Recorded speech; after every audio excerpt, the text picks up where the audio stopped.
Hi there, folks. A quick story before I get into the main subject of this video. I've always been a chap who needs a wee bit of background noise to help me sleep.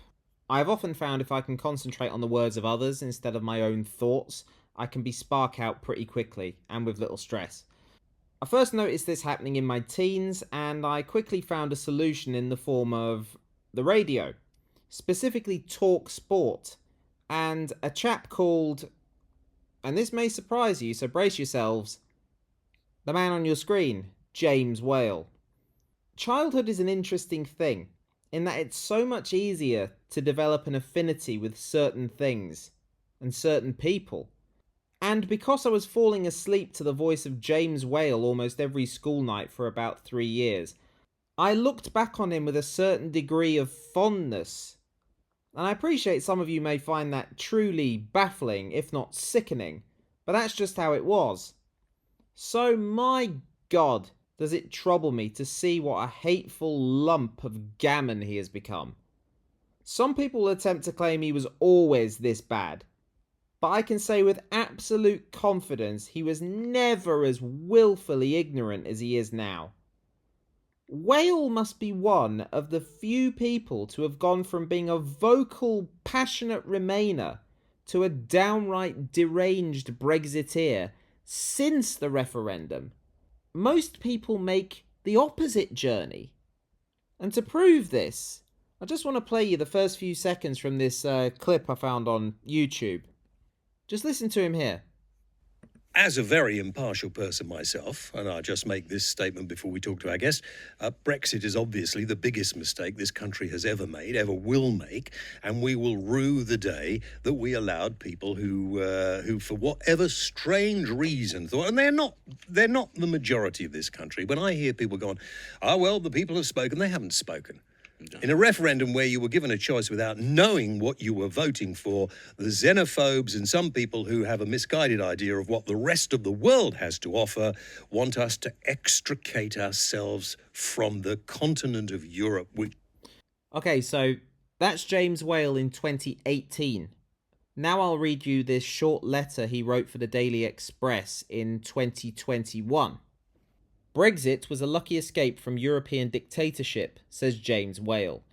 And he writes, could I just take a little time out as we celebrate the 5th anniversary of the Brexit vote to congratulate the Daily Express for being instrumental in getting us out of what I have now decided to call the European dictatorship.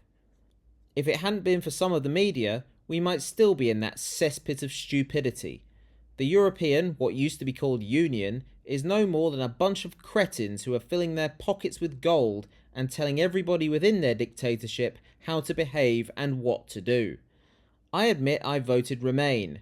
It wasn't until Nanny sat me down and told me why the European Union was a bad idea that I changed my mind. Since then, to atone for my crime of voting Remain, I have been very outspoken. I haven't met one person who, like me, thought it was a good idea to stay in the dastardly dictatorship who hasn't changed their mind. So when a recent poll said 50% of the population still wanted to be involved in the European Union, I was amazed. I don't believe a word of it. So well done the Daily Express and those of you who are cleverer than me in the referendum. And if the European dictatorship's leaders do not begin to realise they are on a downward slope, we will just have to continue to show them. And I think that's it. Is it? Right. So, I know what's happened here. In essence, James Whale is a sellout. Because as soon as Talk Radio merged with what was the newly created Talk TV, there was a marked shift to the right. And their presenters were likely told they could not be in favour of remaining in the European Union. So if you did vote Remain in the European Union, you are going to have to give us an extremely public mea culpa. And if you don't, you'll be out of a job. So James Whale followed the money, and that is what has led him to be the meathead he is now. He stands for absolutely nothing anymore, whereas previously he did have some morals, some beliefs. But now, nothing. An empty shell. So it has been on my mind for a while, as I've seen him unravel into this complete shambles. just how low he will stoop for attention, just to attempt to remain relevant in the world of talk TV. Because remember, a lot of these people are trying to outright each other, and it's most bizarre. And I know he's terminally ill, and people will attempt to guilt trip me for picking on the terminally ill guy, but it doesn't really matter, because he is choosing to spend however long he has left being an absolute arsehole. So with that in mind, I'll now show you what happened on a recent edition of his talk TV show, James Whale Unleashed. But before I do, I have to just show you this first. And this is completely relevant, by the way. I'm not just plugging Sadiq Khan's latest book. But this is it. It's called Breathe, Tackling the Climate Emergency by Sadiq Khan.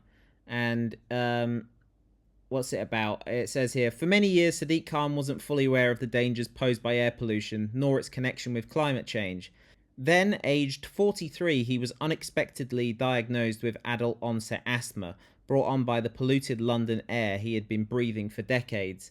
Scandalised, Sadiq underwent a political transformation that would see him become one of the most prominent global politicians fighting and winning elections on green issues. Since becoming Mayor of London in 2016, he has declared a climate emergency, introduced the world's first ultra-low emission zone, and turned London into the first ever national park city. Now Sadiq draws on his experiences to reveal the 7 ways environmental actions get blown off course and how to get it back on track.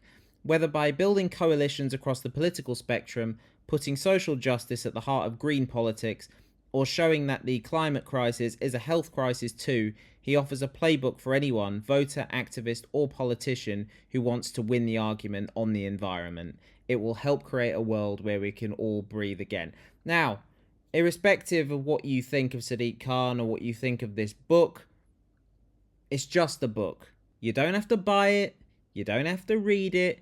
All you have to do is ignore it. Especially if you're a climate change denier. Just ignore the damn book. And if you do want to read it and critique it and disagree with it, by all means do so. That's your right. It's absolutely your right. You can do that.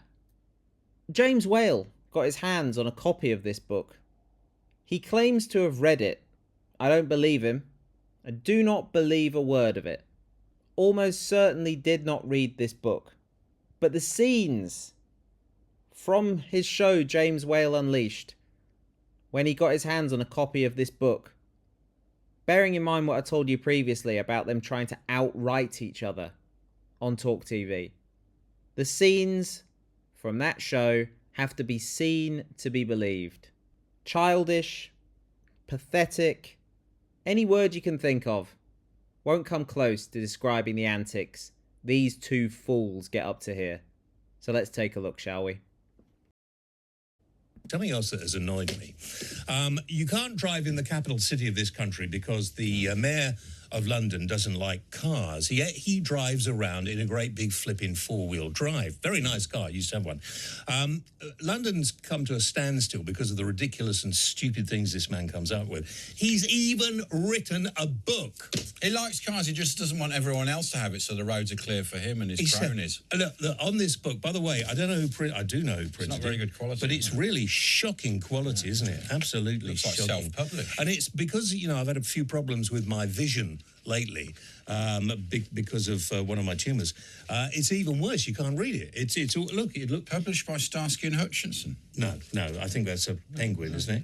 Yeah, I mean, it's just breathe, tackling the climate emergency. The climate is what does that even mean? Let me just make this. Let me make this clear.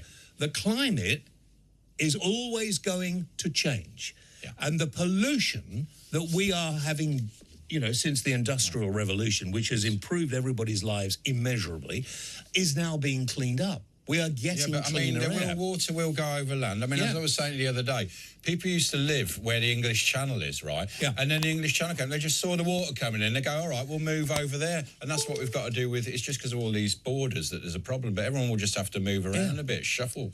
So I object to this, the climate emergency frightening people. The climate needs to be, we need to live with the climate. And all these idiots, the Just Stop Oil nutters and everybody else, the privileged middle classes, there always seem to be a majority of white people, women, it doesn't don't they? affect them. And they need locking up and they need frightening because it's getting very annoying. And this book, I don't like to do this because I don't think you should, but this book has made me feel, this book has made me feel so bad that, and it's badly put together, it's cheap and nasty. Look how easy he can rip it. Look, you shouldn't be able to rip a book up like that, should you? You cover. What about the cover? Well, do you want to do the cover? Yeah, Do you feel better for that?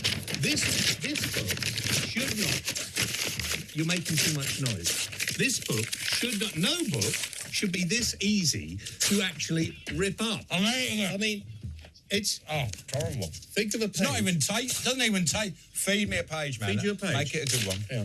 No, I can't eat it. Fold it up for me. Oh, Come on. hang on. Let me finish doing the book. Look, this book, right, in bite-sized portions, is the whole book, okay, ripped up. It's a cheap, it's a much better nasty book now. It's actually a nice folder. Yeah. Now. Do you want the folder? Yeah, it's nice quite wallet. nice. Okay. Okay. Like the wallet. Naturally, this caused a bit of a localized shitstorm on Twitter.